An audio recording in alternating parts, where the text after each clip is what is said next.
የድምፃዊው ሐሳብ ገለልተኛ ሆኖ የተናገረው ወይስ ከደረሰበት የማናውቀው እውነታ ጋር አያይዞት ያነሳው?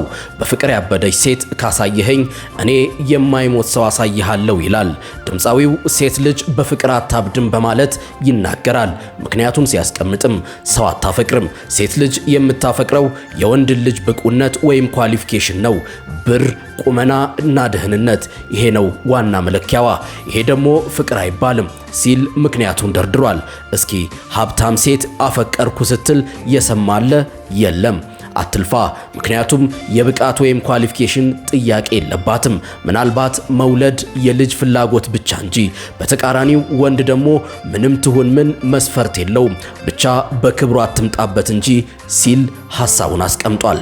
የድምፃዊው ሐሳብ ገለልተኛ ሆኖ የተናገረው ወይስ ከደረሰበት የማናውቀው እውነታ ጋር አያይዞት ያነሳው?